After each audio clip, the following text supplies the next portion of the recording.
Hello friends, welcome on my YouTube channel Nursing Dignity.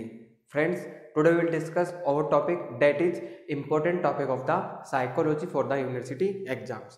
जैसा कि आप सभी को पता है आपकी जो यूनिवर्सिटी एग्जाम्स इनकी डेट शीट आ चुकी है, तो इसी के रिगार्ड हम आपकी अच्छी प्रिपरेशन के लिए और जो आपकी जो प्रिपरेशन है उसे बूस्ट करने के लिए कुछ ऐसे सिलेक्टिव क्वेश्चन लेकर आए जो आपकी एग्जाम में पास होने के साथ साथ आपको अच्छे नंबर दिलाने में हेल्प करेंगे। तो आज हम बात करते हैं, हमारे जो टॉपिक है वो है साइकोलॉजी।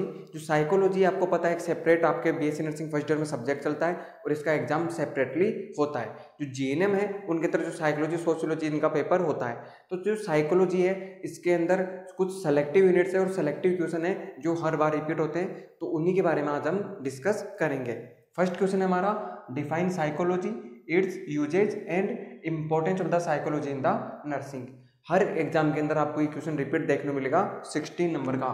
ये क्वेश्चन आप अच्छे से प्रिपेयर कर लीजिएगा, हर एग्जाम के अंदर ये देखने को मिलता है। डिफाइन साइकोलॉजी, कैरेक्टरिस्टिक्स पूछ सकता है, इसको पूछ सकता है, ये यूजेज पूछ सकता है साइकोलॉजी का, या फिर पूछ सकता है कि importance of the psychology in the nursing. Psychology की नर्सिंग के अंदर क्या इंपॉर्टेंस के बारे में पूछ सकता है। तो कुल मिला के बात यह है कि आपको फर्स्ट यूनिट को अच्छी तरीके से प्रिपेयर करना है। इसमें से कहीं से भी कुछ भी पूछ सकता है, 16 नंबर का बड़ा क्वेश्चन आएगा ही आएगा। नेक्स्ट हमारा define memory, it's type and factor affecting the memory process. जो मेमोरी है, जो अटेंशन है, जो मोटिवेशन है और जो परसेप्शन है, ये 4-5 ऐसे टॉपिक है, इनमें से ऑल्टरनेटिवली एक बड़ा टॉपिक हर बार आपके एग्जाम में देखने को मिलता है। इस बार जो तक मेरे को चांसेस लग रहे हैं वो है मेमोरी के। तो आपको मेमोरी को अच्छी तरीके से याद करना है, मेमोरी की डेफिनेशन पता करनी है, इट्स टाइप, इसके कौन कौन से टाइप्स होते हैं, शॉर्ट टर्म, लॉन्ग टर्म और जो अदर टाइप्स होते हैं, और factor affecting the memory, memory की प्रोसेस को कौन कौन से फैक्टर अफेक्ट कर रहे हैं, या फिर आ सकता है जो प्रोसेस लर्निंग होता है, लर्निंग की जो प्रोसेस होती है, मेमोरी की जो प्रोसेस होती है, जो कोडिंग होती है हमारी बॉडी के अंदर, कैसे मेमोरी स्टोर होती है, उसके बारे में भी पूछ सकता है। तो ये था सेकंड क्वेश्चन। थर्ड है define personality, explain the various methods that are used to assess it. आपको सबसे पहले पर्सनैलिटी के बारे में बताना है and define various type of the personality, कौन कौन से टाइप की पर्सनैलिटी होती है। इसके साथ में आपको बताना है methods that are use to assess the personality, personality को असेस करने के लिए कौन कौन से मेथड यूज में ले जाते हैं, इसके बारे में आपको बताना है। तो जो मेमोरी है, मेमोरी और जो पर्सनैलिटी है वो दो इंपॉर्टेंट है। साथ में थर्ड जो है वो है हमारा motivation. Define motivation, very very important, हर एग्जाम में आपको देखने को मिलेगा। यदि आपने जो क्वेश्चन बैंक सोल्व किए हैं उनमें आपको देखने को मिलेगा define motivation, theories of the motivation. जो मोटिवेशन की थ्योरीज है ये सबसे ज़्यादा इंपॉर्टेंस है। यदि ये बड़ा क्वेश्चन भी नहीं आता तो शॉर्ट नोट्स में थ्योरीज ऑफ मोटिवेशन आपको देखने को मिलती ही मिलती है। तो आपको डियर जो मोटिवेशन है इन्हें याद करना है। इनमें से कोई भी टॉपिक जो मैं आपको बताऊंगा इन्हें आप स्किप नहीं करेंगे तो डेफिनेटली आप अच्छे नंबर गेन करेंगे ही करेंगे। तो आपको तीन जो बताई मैंने, मेमोरी, पर्सनैलिटी और मोटिवेशन, इनको अच्छे से प्रिपेयर करके जाना है। इनकी थ्योरी पूछ सकता है आपसे, इनके बारे में पूछ सकता है, इनकी टाइप्स पूछ सकता है। नेक्स्ट हमारा शॉर्ट नोट्स। आपको जो साइकोलॉजी का पेपर होता है कंबाइंड टाइप में आता है, उसमें दोनों तरह के क्वेश्चन आते हैं, एक तो लॉन्ग क्वेश्चन भी आते हैं और शॉर्ट नोट्स भी आते हैं। जो आपका पैटर्न है उसके अकॉर्डिंग मैंने क्वेश्चन बताए। शॉर्ट नोट्स के अंदर very very important defence mechanism, defence mechanism आपको सारी याद करनी है, क्योंकि जो defence mechanism not only in the short notes, ये आपके बड़े क्वेश्चन में भी आ सकती है और हो सकता है फर्स्ट क्वेश्चन ही आपका डिफेंस मैकेनिज्म का भी हो सकता है। तो डिफेंस मैकेनिज्म आपको अच्छी तरीके से याद करनी है।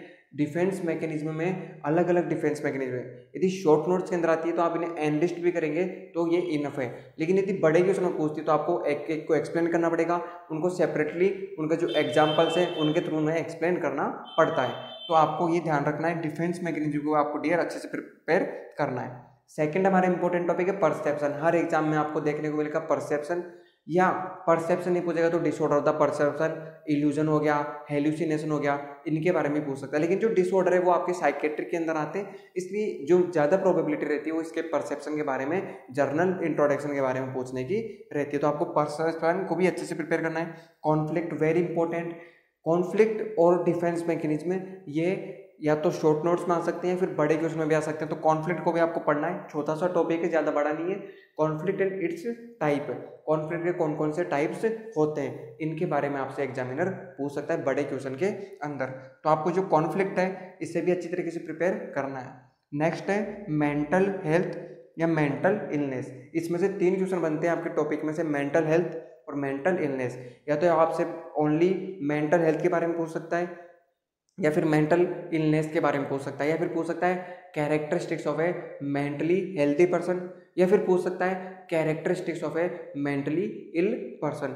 4 क्वेश्चन है, कोई से भी तरीके से आपसे शॉर्ट नोट्स में पूछ सकता है। और इस क्वेश्चन ये आ सकता है आने को बड़े क्वेश्चन में, लेकिन शॉर्ट नोट्स के अंदर ही ज़्यादा पूछा जाता है। यदि बड़े क्वेश्चन में आता है तो आपसे पूरी ये पूछ सकता है कि define mental health, characteristics of the mental health and factors that are influencing the mental health of a person. ये बड़े नंबर का क्वेश्चन में बनता है, तो आपको इसे भी एक बार प्रिपेयर कर लेना है। नेक्स्ट है हमारा Maslow hierarchy, very very important. जो मैंने आपको शॉर्ट नोट्स बताए इसमें defence mechanism, conflict and Maslow hierarchy theory जो है, इसमें से क्वेश्चन हर एग्जाम के अंदर आपको रिपीट देखने को मिलते हैं। तो आपको इन्हें बिल्कुल भी स्किप नहीं करना है, आपको इनको अच्छी प्रिपरेशन करनी है, डेफिनेटली आपके अच्छे मार्क्स आएंगे ही आएंगे। मेंटल हेल्थ एक्ट हर एग्जाम का फेवरेट क्वेश्चन है, हर एग्जाम में पूछता है मेंटल हेल्थ एक्ट। जिनके मैंने वेरी इंपॉर्टेंट लगाए इन्हें तो आपको बिल्कुल स्किप नहीं करना है। मेंटल हेल्थ एक्ट हर एग्जाम के अंदर पूछा जाता है। अटेंशन, अटेंशन के बारे में पूछ सकता है। अटेंशन के अंदर आपको जो अटेंशन इसके जो टाइप्स होते हैं इनके बारे में बताना है। और जो अब मैं आपको बताने जा रहा हूँ classical conditioning and operant conditioning theory, या तो आपसे शॉर्ट नोट्स के अंदर पूछता है एग्जामिनर। यदि शॉर्ट नोट्स में आपसे ये थ्योरी नहीं पूछी जाती तो बड़े क्वेश्चन में आती है। क्लासिकल कंडीशनिंग और ऑपरेंट कंडीशनिंग थ्योरी के अंदर आपसे एग्जामिनर डिफरेंस भी पूछ सकता है, तो आपको इससे अच्छे से प्रिपेयर करना है। तो शॉर्ट नोट्स में मैंने आपको 4 क्वेश्चन वैसे बताएं कि जो आपसे बड़े क्वेश्चन के रूप में भी पूछे जा सकते हैं। फर्स्ट वन इज और डिफेंस मैकेनिज्म, कॉन्फ्लिक्ट के बारे में पूछ सकता है, classical conditioning and operant conditioning के बारे में पूछ सकता है, और एक मैंने आपको जो बताया था वो था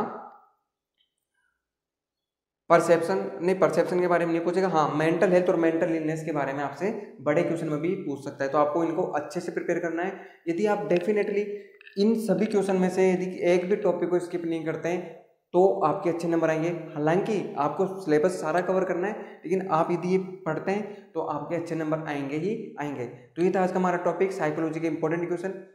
इन क्वेश्चन को आप अपने फ्रेंड्स के साथ, जो आपके कॉलेज के जो फ्रेंड्स हैं उनके साथ शेयर कीजिएगा, और हमसे जुड़े रहने के लिए चैनल को सब्सक्राइब कीजिएगा। यदि वीडियो अच्छा लगा हो तो वीडियो को लाइक कीजिएगा। Thank you.